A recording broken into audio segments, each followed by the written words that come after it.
Off the quaint fishing hamlet of Nazaré, nestled on Portugal's tempestuous Atlantic seaboard, there lies the terminus of a remarkable submarine marvel, the Nazaré Canyon. This colossal chasm, plunging 16,000 feet below and stretching over 140 miles, orchestrates the ocean's mighty forces into towering waves that crash with thunderous power near Nazaré's famous lighthouse. It is here, amidst these leviathans of the sea, that Maya Gabeira, a woman of extraordinary courage and skill, has made her mark. Riding these monstrous waves, some soaring to the dizzying heights of 100 feet, Maya has etched her name in the annals of surfing history. Her momentous feat in February of 2020, conquering a 73-foot giant, earned her a Guinness World Record.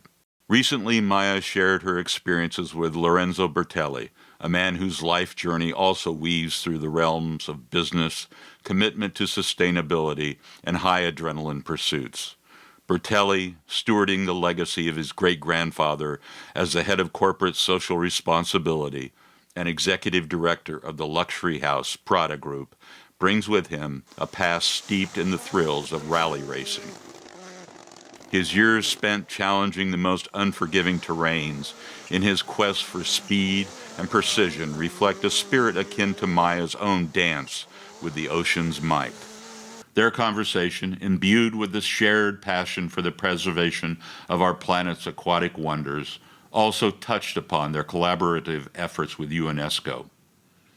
This meeting of minds, one who rides the ocean waves like the mythical daughter of Poseidon, the other a custodian of a fashion dynasty, symbolizes the confluence of courage, responsibility, and profound respect for the natural world.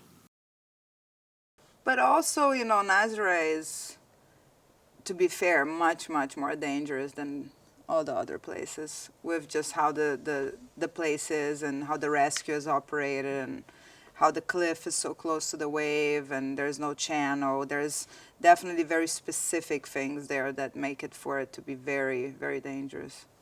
Yeah, I can imagine.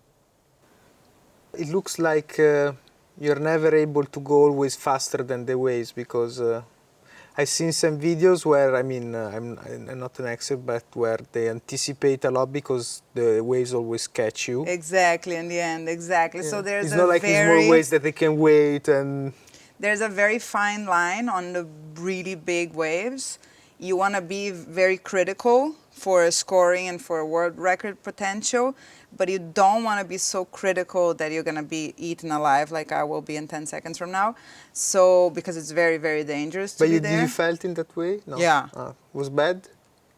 It was not bad. Because it was already breaking. But I thought it was going to be like incredibly terrible. Okay. Yeah, I was very, very scared for my life when I heard that thing behind me.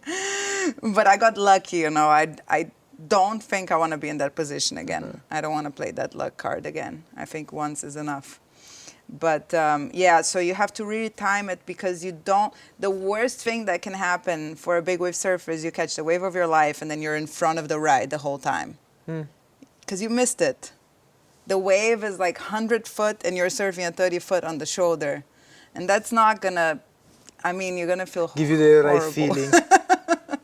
So it's very tricky because, like you said, you think you're this is on the edge, huh? Yeah, exactly. You think you're ahead, but there is a time where the wave does get faster than you, and depending where you are, you can't really project forward as much as the explosion is projecting, so you stay behind. Tell me about racing. Yes, racing. When I was racing, I think it was my different part of my life. I miss it a lot somehow, but I don't regret the choice. But I think it was a moment in time of my life where, like all those kind of things is like when you do it, when you put the helmet or you start to riding, I suppose it's the same kind of feeling where all the stupid things of the life goes out of the windows and you are in a kind of a super focused situation. In the moment. Yeah, in that moment that is unique. But what car did you drive? I was driving a World Rally car, so rallying. And I don't know if there are videos, but anyway, I will show you. And yeah, so that kind of a feeling is unique because, you know, all the problem of, you know, normal life, normal stupid things disappear. And when you go back to normality, like you feel like coming back from another planet, you know. And so I think is something unique, and that feeling also of you know, racing with the time, that is somehow racing with yourself, you know, is a very, let's say, not cruel, but I think minimalistic and simple way of look at yourself at the mirror, you know, and so there are no excuses, just you and the time and your performance. And I think is something that at the beginning I think scares everybody, but then I think with the time you like it because it's always honest in the sense of giving you a feedback. And so yes, and so I miss a bit that simplicity of the moment that is unique, while in doing more normal stuff you don't have those simplicity in your life, you know, so everything is much more simple in that moment. And I think this is what I miss most. Yes. So what do you like in your job now? I think like see result. Like when I was doing sport. So result is, I mean, like what Result results is you see in your I job think now? but it's a lot of elements. So of course we look at overall revenue of the group, but also for me the most important thing is to see the excitement of my team, the goals that we reach as a team, the objective, the way of working, the little things that we improve. When I see people growing up in the organization, you know, those are the things that motivate me the most. So see excitement in the eyes of my team. This is and see happy faces and smiles. This is things that I would say paid the most. That's interesting, because you come from a sport that when you win, you feel the most. Yeah. And then you go to a job that other people's happiness mean the most to you. Exactly. You give it back. Yeah, you give back. But you know, there's a time in life that you have to give back. Of course. Everybody has to, so I agree. Prada group in general has been involved in the ocean. First of all, it's a passion of family. I mean, since 97 with the first America's Cup, that is a passion of my father. In sails and ocean in general, with the first challenge to the America's Cup. And I think like every people that lives in a country that has a lot of ocean on this, I mean, close to him, loves ocean generally. So I mean, Italy is surrounded by seas, and we spend so much time when we were kids on the seaside and so on. So by definition, you are passionate about the ocean in general. And then I think in our families particular, and so I think it's a general passion for environment. And so this is why I think why ocean is a passion that is close to us and our family. I think when we started these initiatives with, actually came a bit like by chance in the sense, this initiative with the Renylon, where our products were made of recycled fishing nets, carpet, and all those material. I mean, fishing nets for me was a natural connection to ocean, and so we believed like also ocean was a perfect environment to talk about it. Also because I mean, 80 or 70% of our world is made of ocean, and I think it plays a so much critical role in global warming, in balance of the environment. So I mean, I think it's the single biggest element that we have, and so where you can start, there is no better place to start to talk about our environment than oceans. Also symbolically wise, I think is so much powerful. We don't know almost nothing about the depth, what there is in the depth of the ocean. So I think is our space on Earth, you know. So I think there is so much untold about ocean, because everybody tends to see on top of the ocean, but we don't understand what there is on the bottom and underneath. So I think is also fascinating. Sea Beyond today is a platform that is open to all the brands of the group, so it's absolutely open to whoever want to jump on board, and we're in talks with different company, but you know, we are not jealous when we are talking about like spreading positive messages and to future generation, not only. So I think as many we are, as better it is, and is open to everybody to jump on board. And it's about ocean literacy and science and... Today the main scope is the ocean literacy and all the things that are connected to promote the ocean literacy. So also scientific research that are needed then to promote and to divulgate ocean literacy in general. And so this is the main scope, and especially with the younger generation, because anyway we want to invest on the future, and also the best way to talk to the adults very often are the kids, to the children, yeah. Yeah, to their children. So I think this is, in my opinion, and also I think that what we've done with UNESCO EOC is to start this mission, even if we address just a tiny percentage of the students of the world, but you know, it's better than nothing, and we hope to let's say to share this vision and to have other people doing the same. I think is the best way to start this mission. That, you know, somebody has to start it. We're not the first, but we want to continue this legacy, and maybe in the future we will be able to do it with many more. But this is the objective. For me, is the main objective is to found as much as possible this program, and to reach at the end as many kids as possible. This is for me is the main goals. I mean, and keep doing, and forever. And yeah, simple like that. But then to do so, you have to do all the rest right. So I try to focus also on all the rest of things we have to do. And then in me personally, I try to share messages, positive messages, share also the know-how that so far I get it, and also with my friends and with people that I know. But you know, those two things for me are the main objective and what I do. For me, it's a little bit more complicated. It's not that straightforward.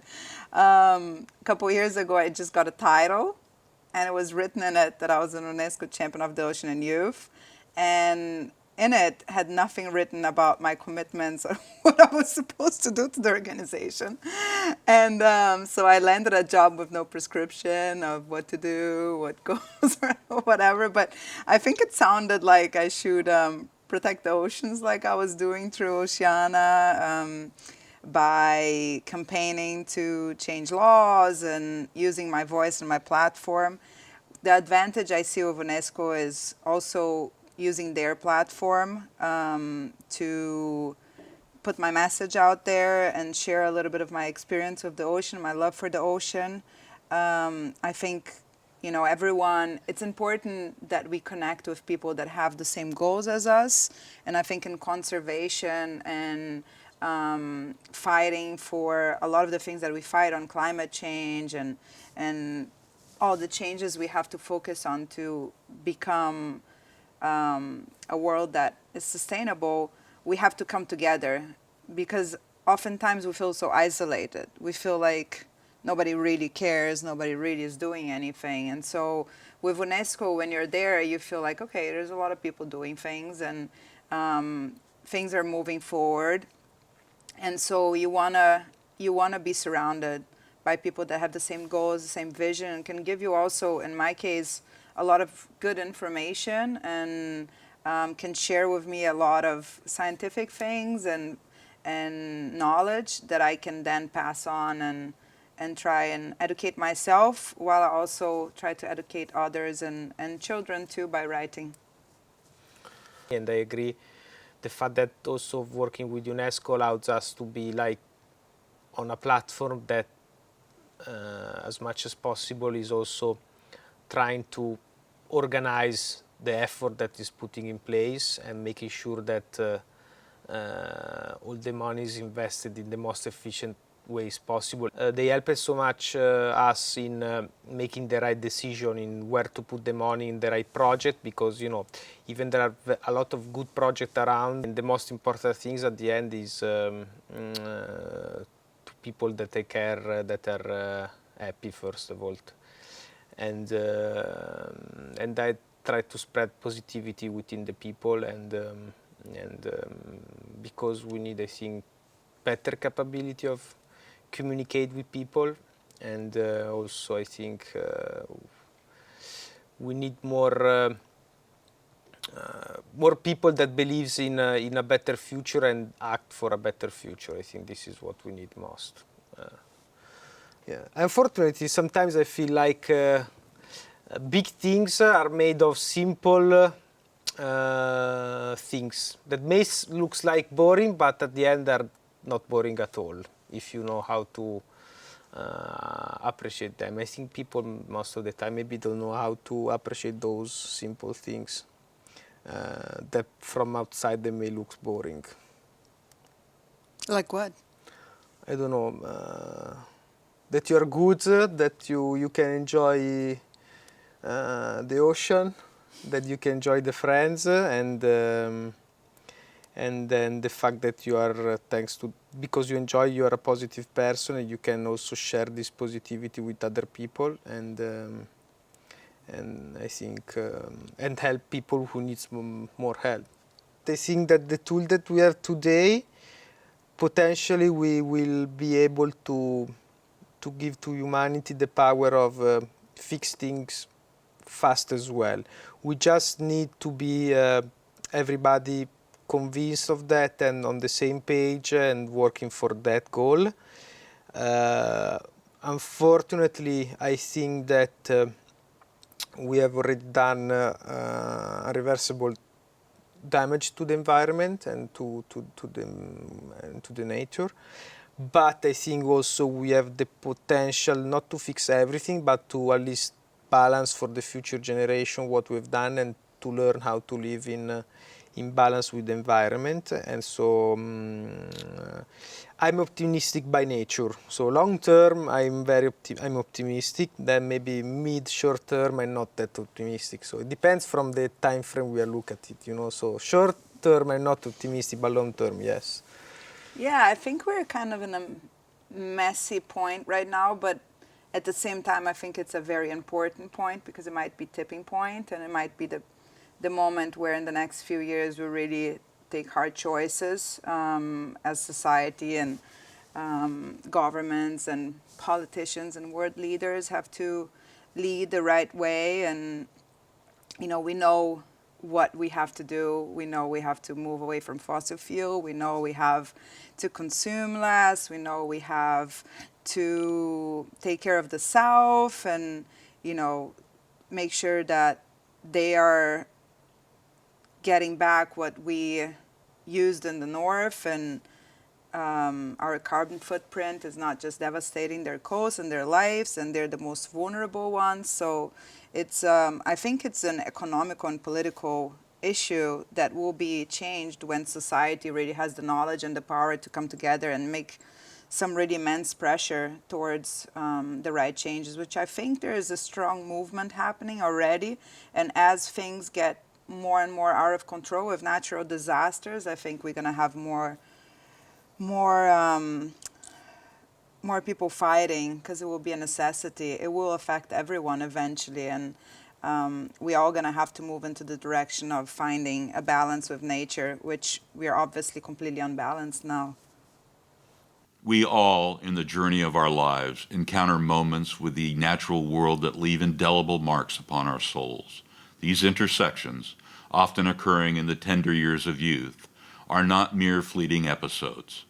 They are profound encounters imbued with a power that shapes our very essence. Well, I remember my first ocean experiences were not very exciting. I have a family of intellectuals. They're not really ocean people or sports people at all. And It was just in Rio, but I do remember very vividly the first time I held a surfboard, and I was 13 in a beach outside of Rio de Janeiro with older friends, all boys, and they had surfboards, and I borrowed one, and I couldn't even get up, but just the idea of one day possibly taking that board outside into the lineup and surfing and being independent in a place like the ocean, which I knew very little, but fascinated me somehow, left an impact, immense impact in my life when I was 13. And when I was 14, I started surfing. So that was my first surfing experience. Me, I would say I don't really remember ocean, because I remember my first experience from the seaside like every Italian kids, and this is I remember very well. But I think one of my first ocean experience, I remember when I was really young, was a very bad memory in the sense was on a fishing boat, to have those kind of big catch experience on Maldives or place like that. I don't remember it was Maldives or something else with my parents, and I didn't enjoy at all the experience, because to see all those fishes like anyway suffering, I didn't like it a lot. I mean, it hurt me, and I get somehow impressed by those scenes, and somehow I start to feel a kind of empathy with the environment and with the ocean itself.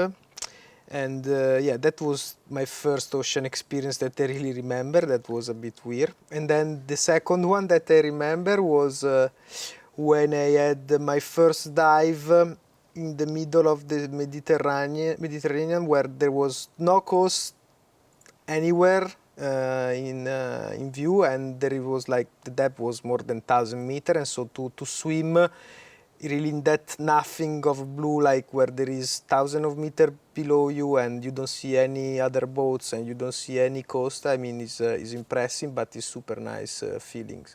When you look down with the mask and you do see nothing, is scary but nice as well. And I was really young, and I remember too was very nice. My children's book too. So real story, I was in South Africa training in this place called Sunset, staying right across with an older kind of coach of mine, and we would paddle out. It was this place called Sunset, big wave, like half a kilometer out to the sea, paddling. And one day we're just maybe 10 of us. I'm the only female usually, so me and probably 9 guys maximum. Waves are big.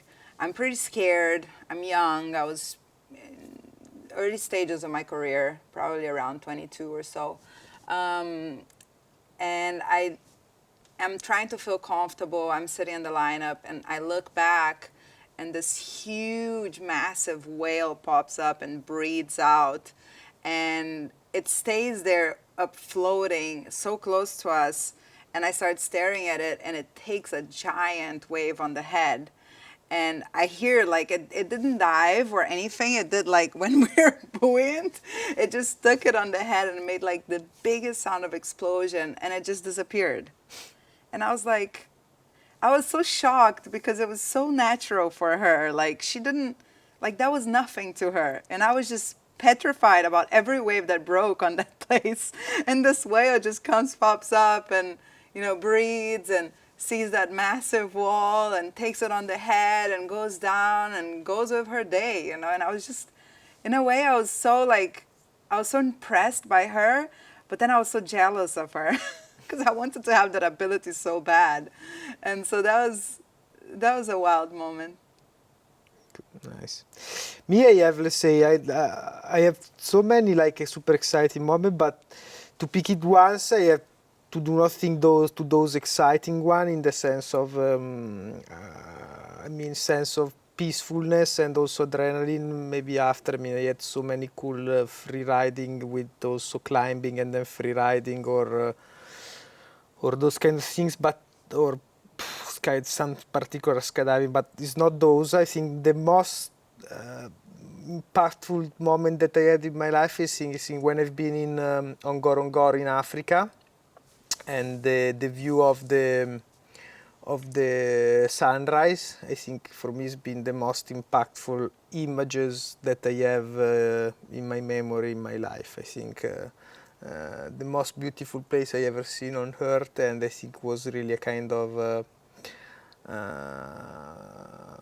paradise on earth. That kind of a real picture that I have in my mind. It was just a moment, you know, and that picture this will stay always with me.